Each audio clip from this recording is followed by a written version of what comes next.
Hello, ഇന്ന് ഞങ്ങളുടെ first wedding ആനിവേഴ്സറിയാണ്. അപ്പോൾ ചെറിയൊരു കേക്ക് കട്ടിംഗ് ഒക്കെ ആവാമെന്ന് വിചാരിച്ച് അതിനുള്ള കേക്ക് വാങ്ങാനായിട്ട് ലുലുവിൽ വന്നതാണ് ഞങ്ങൾ. അവിടെ നിന്ന് ഒരു കുഞ്ഞ് റെഡ് വെൽവെറ്റ് കേക്കൊക്കെ സെലക്ട് ചെയ്ത് അതിൽ ഓൾറെഡി നെയിമൊക്കെ എഴുതാനായിട്ട് ഞങ്ങൾ കൊടുത്തിട്ടുണ്ടായിരുന്നു. അവിടെ നിന്ന് ആ കേക്കും വാങ്ങിയിട്ട് ഞങ്ങൾ റൂമിൽ സെലിബ്രേറ്റ് ചെയ്യുന്നതിന് പകരം പുറത്ത് നമുക്ക് വല്ല പാർക്കിലൊക്കെ പോയിരുന്ന് സെലിബ്രേറ്റ് ചെയ്യാമെന്ന് വിചാരിച്ചു. അങ്ങനെ ഞങ്ങൾ രണ്ടുപേരും കേക്കൊക്കെ വാങ്ങി മെട്രോ സ്റ്റേഷനിലേക്ക് നടന്നു.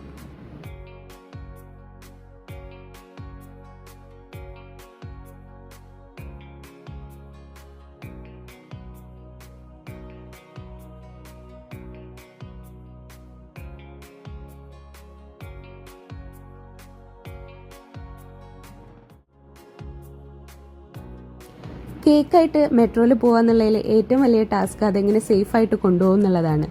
മെട്രോയിൽ പൊതുവേ നല്ല റഷാണ് ഉണ്ടാവാറ്. പക്ഷെ ഞങ്ങൾ സ്റ്റാർട്ടിംഗ് സ്റ്റേഷനിൽ കയറുന്നതിനെ കൊണ്ട് അത്ര വലിയ റഷ് ഉണ്ടായിരുന്നില്ല. ഞങ്ങൾ സബീൽ പാർക്കിലാണ് പോകാൻ ഉദ്ദേശിച്ചിരുന്നത്. അതുകൊണ്ട് ഞങ്ങൾക്ക് മാക്സ് സ്റ്റേഷനിലാണ് ഇറങ്ങേണ്ടിയിരുന്നത്. ഭാഗ്യത്തിന് അതുവരയ്ക്ക് അത്ര വലിയ തിരക്കില്ലാതെ രക്ഷപ്പെട്ടു. അങ്ങനെ ഞങ്ങൾ സബീൽ പാർക്കിലെത്തി. അവിടുന്ന് എൻട്രി ടിക്കറ്റ് ഉണ്ട്. നമുക്ക് പാർക്കിലോട്ട് എൻട്രി ചെയ്യണമെന്നുണ്ടെങ്കിൽ അവിടുന്ന് ടിക്കറ്റൊക്കെ കളക്ട് ചെയ്ത് ഞങ്ങൾ പാർക്കിൻ്റെ ഉള്ളിലെത്തി. നല്ല കാം ആൻഡ് ക്വയറ്റ് ആയിട്ടുള്ള ഒരു അറ്റ്മോസ്ഫിയർ ആണ് പാർക്കിൻ്റെ ഉള്ളിൽ. നല്ല ഗ്രീനറി ഒക്കെ ആയിട്ട് നമുക്ക് ഈവനിങ്സ് ഒക്കെ സ്പെൻഡ് ചെയ്യാൻ പറ്റിയ ഒരു നല്ല ലൊക്കേഷനാണ് ദുബായിലെ സബീൽ പാർക്ക്.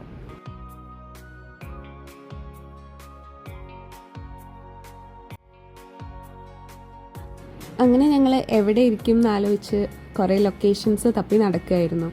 അവിടെ ഒരുപാട് പേര് ബർത്ത്ഡേയ്സ്, ആനിവേഴ്സറീസ്, അതുപോലെ ഒരുപാട് ചെറിയ ചെറിയ ഫങ്ഷൻസൊക്കെ സെലിബ്രേറ്റ് ചെയ്യാനായിട്ട് വന്നിട്ടുണ്ടായിരുന്നു. നമുക്ക് സൈഡിലൊക്കെ ഓരോരുത്തർ ഡെക്കറേഷൻസ് സെറ്റ് ചെയ്യുന്നതും ഒക്കെ കാണായിരുന്നു. പിന്നെ അതുപോലെ ബാർബിക്യൂ ചെയ്യുന്നവരുണ്ട്, ഫ്രണ്ട്സായിട്ട് വന്നിരുന്ന് സംസാരിക്കാൻ വരുന്നവരുണ്ട്. അങ്ങനെ കുറേ ഗ്യാതറിങ്സ് അവിടെ നമുക്ക് കാണാൻ പറ്റും. അങ്ങനെ ദുബായ് ഫ്രെയിം ബാക്ക്ഗ്രൗണ്ട് ആക്കി കേക്ക് കട്ടിങ് നടത്താമെന്ന് വിചാരിച്ച് ഞങ്ങൾ അതിന് പറ്റിയ ലൊക്കേഷൻ തപ്പി നടന്നിട്ട് ഞങ്ങൾക്ക് ലാസ്റ്റ് അതിന് ബെസ്റ്റ് ആയിട്ടുള്ളൊരു സ്പോട്ട് തന്നെ കിട്ടി. അപ്പോൾ ഞങ്ങൾ അതിനനുസരിച്ച് ക്യാമറ ഒക്കെ സെറ്റ് ചെയ്യാനായിട്ട് സ്റ്റാർട്ട് ചെയ്തു. ഞങ്ങൾ ഓൾറെഡി മാറ്റൊക്കെ ആയിട്ടാണ് പോയിട്ടുണ്ടായിരുന്നത്. അപ്പോൾ ഞങ്ങൾ രണ്ടുപേരും കൂടിയിട്ട് അവിടെ മാറ്റൊക്കെ സെറ്റ് ചെയ്തു, ക്യാമറ സെറ്റ് ചെയ്ത് വെച്ചു. നമ്മൾ കേക്കൊക്കെ സെറ്റ് ചെയ്തിട്ട് അവിടെ ഇരിക്കാമെന്ന് വിചാരിച്ചു.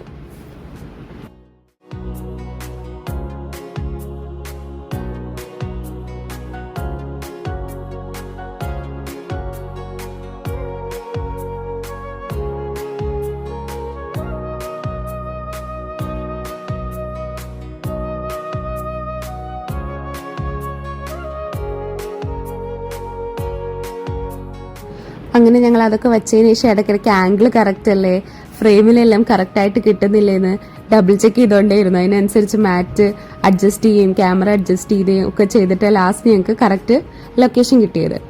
അതിനുശേഷം ഞങ്ങൾ കുറച്ച് ഫോട്ടോസൊക്കെ എടുത്തു. പിന്നെ കുറച്ച് ഞങ്ങൾ ക്യാൻഡിലൊക്കെ കൊണ്ടുപോയിട്ടുണ്ടായിരുന്നു, അത് അതിൻ്റെ മുകളിൽ വെച്ചു.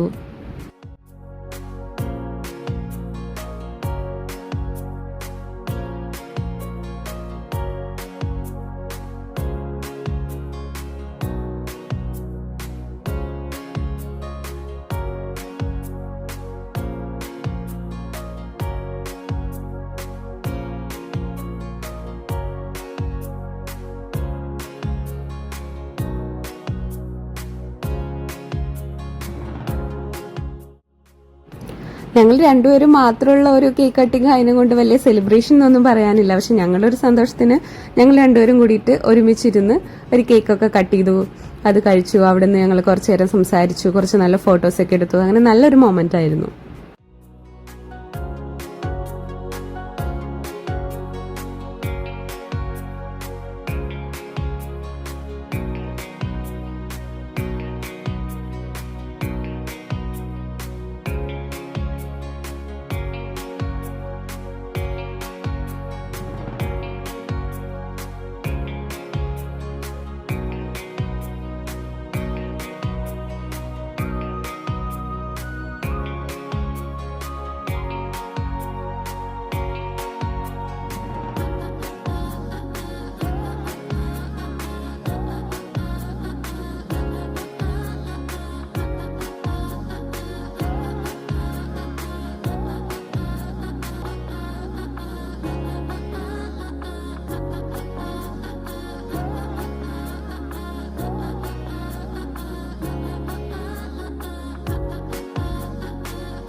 അങ്ങനെ കേക്ക് കട്ടിംഗ് ഒക്കെ കഴിഞ്ഞ് ഞങ്ങൾ ബാഗൊക്കെ പാക്ക് ചെയ്ത് അവിടെ നിന്ന് കുറച്ച് നടക്കാൻ വേണ്ടി ഇറങ്ങി. അങ്ങനെ ഞങ്ങൾ പാർക്കിൽ കുറച്ച് നേരം നടന്നു. അപ്പോഴത്തേക്കും ലൈറ്റൊക്കെ പോയിട്ടുണ്ടായിരുന്നു. അപ്പോൾ സ്കൈ കാണാൻ നല്ല രസമായിരുന്നു സൺസെറ്റിൻ്റെ ആ ടൈമിൽ.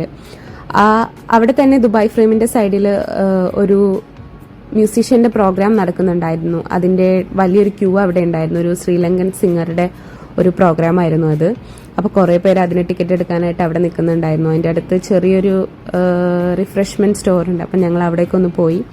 അതിനുശേഷം ഞങ്ങൾ കുറച്ച് നേരം അവിടെ ചുറ്റി നടന്നു പാർക്കൊക്കെ ഒന്ന് കാണാനായിട്ട്.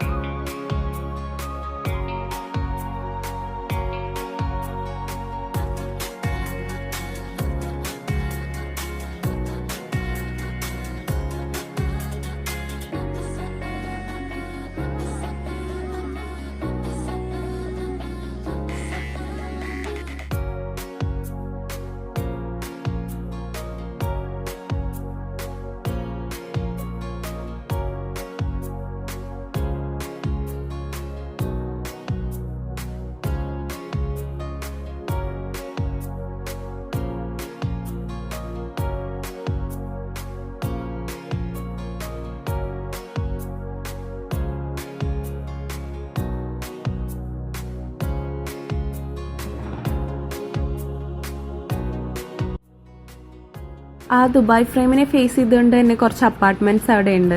അപ്പോൾ നമുക്ക് അതിൻ്റെ അടുത്ത് കുറച്ച് നല്ല വാട്ടർ ഫൗണ്ടെയിൻ ഒക്കെ ഉണ്ട്. അപ്പം ഞങ്ങൾ അതിനൊക്കെ കുറച്ച് നേരം നടന്ന് അങ്ങനെ നേരെ മെട്രോ സ്റ്റേഷനിലേക്ക് തിരിച്ചു പോയി. പിന്നെ ഒരു ഡിന്നറും കഴിച്ച് ഞങ്ങൾ ഇന്നത്തെ സെലിബ്രേഷൻസ് ഒക്കെ എൻഡ് ചെയ്തു.